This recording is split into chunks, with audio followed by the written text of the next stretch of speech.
Auniché Kouribachité. Là, je me nomme Gadjaba Mohamed Kodjo. Je suis designer, scénographe et photographe, actuellement basé au Sénégal. Alabo, c'est un bambara. Alabo, en général, veut dire sortir ou extraire. Et j'ai choisi Alabo pour cette série pour parler de l'extraire et de sortir aussi. Et le choix de Alabo, ça vient d'un travail que j'ai commencé 2016-2017 dans la région de Kaï, précisément dans le cercle de Kita. Quand je suis arrivé, ma première fois, c'était pour rendre visite à ma petite sœur. Le but pour moi, c'était de faire un petit tour avec ma moto pour faire de la photo dans cette région-là, dans ce cercle-là. Et quand je suis arrivé chez ma petite sœur, par curiosité, j'ai commencé à poser des questions. Est-ce qu'il y a des endroits ou des coins où je peux aller faire des photos? Du coup, mon beau-frère, il m'a parlé d'un lieu sacré, là où les gens, pour se soigner avec certains médicaments, on le conseille d'aller là-bas pour prendre de l'eau et aller cuire leurs médicaments traditionnels et tout ça. Du coup, je suis arrivé dans ce lieu-là et j'ai commencé à faire un peu des photos là-bas. Et quand je faisais des photos, à un moment donné, je voyais les gens, ils montaient un peu plus en haut avec des piquages, des pelles. Du coup, par curiosité, j'ai posé la question. Je vois qu'il y a plusieurs gens qui sont en train de monter en haut. Qu'est-ce qui se passe là-bas? Ils ont dit que les gens qui montent là-bas, ils vont aller enlever des sables pour vendre. J'ai dit comment enlever des sables? Du coup, ils ont commencé un peu à m'expliquer, ouais, là-bas, on enlève les sables, on le vend, les maçons, on le vend à des maçons ou à des propriétaires des terrains pour construire. Comment je peux aller là-bas? Il y avait déjà, à côté de cet endroit mystique-là, d'avant, il y avait des commerçants ambulants, des gens qui vendaient des cacahuètes ou des choses comme ça. Ils disent, nous aussi, on va monter là-bas parce qu'on monte là-bas pour les vendre des choses. Du coup, je les ai suivis. Et quand je les ai suivis, après 7-8 kilomètres, et là, je suis arrivé dans un endroit magnifique, quoi, gigantesque. Et j'ai accroché. Quand je suis arrivé, j'ai dit, wow, c'est quoi cet endroit encore? Et c'est là où, tu vois, je suis descendu avec les gars. J'ai commencé déjà, depuis en haut, tu vois, j'avais un peu peur, j'ai flippé parce que mon cœur, j'étais tellement enjaillé que, tu vois, dans le cœur, j'avais la peur. En même temps, j'avais envie. Tu vois, j'étais un peu perdu, quoi, tu vois. J'ai dit, est-ce que je peux faire la photo ici? Est-ce que ça va pas être plus dangereux pour moi? Est-ce que j'ai commencé à me poser des questions? Du coup, directement, je suis allé. Et quand je suis arrivé, je peux vous dire que sortir de l'appareil photo parmi les gens qui ont des piquages et des pelles, c'est pas agréable. Parce que déjà, le regard, il ne me connaissait pas, je ne le connaissais pas. J'ai commencé à dire, ouais, est-ce que je peux faire des photos? On dit non, tu vas faire des photos, pourquoi? T'es qui? Tu vois, d'où tu viens, qu'est-ce que tu vas faire avec nos photos, ainsi de suite, tu vois, ça parlait un peu dans les vadrouilles et tout. Et ça, c'était le premier jour. Du coup, depuis le premier jour, j'ai déjà accroché sur ce lieu-là parce que j'avais jamais entendu parler de ce lieu, j'avais jamais vu dans aucune diffusion photographique. Et du coup, ouais, j'ai discuté un peu avec les gens, ils n'étaient pas contents que je sois là, ma présence, ça les gênait et tout. Quelqu'un m'a appelé de côté, il m'a dit, bon, tu sais quoi, tu vois, ici, c'est pas un bon endroit pour toi pour faire des photos, parce que nous, on est là pour le boulot, on ne veut pas sortir dans ton image, du coup, tu nous gênes pour faire le travail. J'ai dit, ok.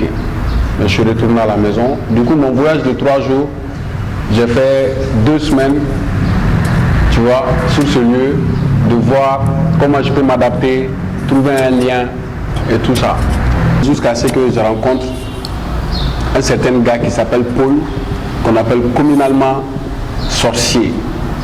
Et ce gars, vraiment, c'est un vrai sorcier parce qu'il m'a montré qu'il est sorcier. Pourquoi? Il a accepté que je montre les difficultés qu'ils ont et je montre les avantages aussi qu'ils ont.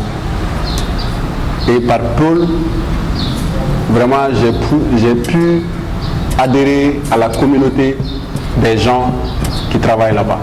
Le côté le plus extraordinaire, c'est que ça permet les gens de construire des maisons en dur. Ça, c'est ce qui m'a poussé déjà à beaucoup plus m'intéresser à ce lieu-là, parce que c'est une mine, là où il n'y a pas de l'or, il n'y a pas de pétrole, il n'y a pas d'argent, il n'y a pas de zinc, il n'y a pas de bronze, il n'y a rien. C'est juste le sable.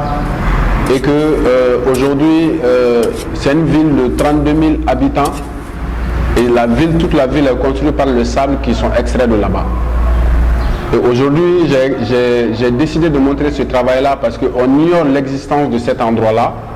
On ne le sait pas, on ne sait pas que ça existe. Tu vois, on pense que quand on parle de mine, c'est seulement des endroits plus dangereux. C'est seulement, effectivement, ce lieu est dangereux, mais ils le font en sorte, c'est tellement bien fait, c'est tellement bien architecturé, qui fait qu'il y a moins de risques. Il n'y a pas beaucoup de risques comme les mines d'or, comme les autres mines qu'on a l'habitude de voir. Alors le message que moi j'ai envie de passer, c'est-à-dire c'est de travailler sur le côté des archives, parce que mon dernier voyage là-bas, ça date même pas de 5 mois, même pas 4 mois, mon dernier voyage sur ce lieu-là. Et ça commence à partir en disparition, parce que quand la mairie vend un endroit, cet endroit-là, il ne peut plus extraire du sable, déjà. Et du coup, c'est de travailler sur ce côté architecture et de le mettre dans un lieu sûr qui va archiver justement cette histoire. Sinon, ça veut dire que dans 5 ans, dans 10 ans, cet endroit va disparaître. Et quand ça va disparaître, ça veut dire qu'on va ignorer l'existence de ce lieu magnifique qui a été créé par des hommes. Et aujourd'hui, moi, je souhaiterais que même si ce travail va être interdit dans cette ville-là, au moins, il faut que l'État arrive à le proposer un travail alternatif. C'est-à-dire que quand ils vont décarper ce lieu, il faut qu'ils soient récompensés les gens qui travaillent là-bas parce qu'ils se sont mariés avec ce travail-là, ils ont des enfants avec ce travail-là, ils paient les écoles pour leurs enfants avec ce boulot-là, ils voyagent, ils se font plaisir avec ce travail-là. Et du coup, vu que ça va aller dans les phases de disparition, moi je me suis dit que c'est maintenant de montrer ce boulot-là, c'est le moment de montrer ce travail pour qu'on prenne conscience de l'importance de ce travail-là qui permet quand même des personnes lambda de construire chez eux. Parce que sans ça, par exemple, une personne lambda, ça va être difficile pour lui de construire parce que eux, leur ville est très très loin du fleuve. C'est pour ça déjà ce travail existe dans leur ville. Parce qu'au Mali, les sables en général sont extraits, sont pêchés dans le fleuve. Tu vois, le sable sort du fleuve. Donc vu qu'eux, ils sont très très loin du fleuve, c'est leur méthode pour avoir du sable. Et ça veut dire que aujourd'hui, si ces lieux n'existent pas, les personnes lambda ne peuvent pas payer des sables parce que le sable va devenir plus cher.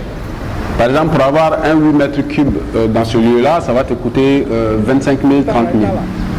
Mais si tu dois payer de 8 mètres cubes du sable qui vient du fleuve, ça va te coûter au moins 90 000 francs jusqu'à 120 000 francs CFA. Et ça, c'est pas donné à tout le monde. Tu vois.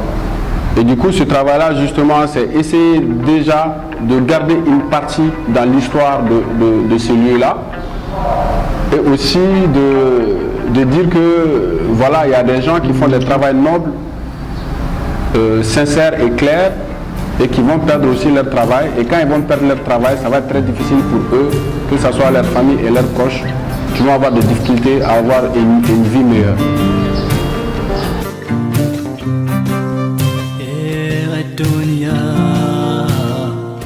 شغل السيل ينزدى بنا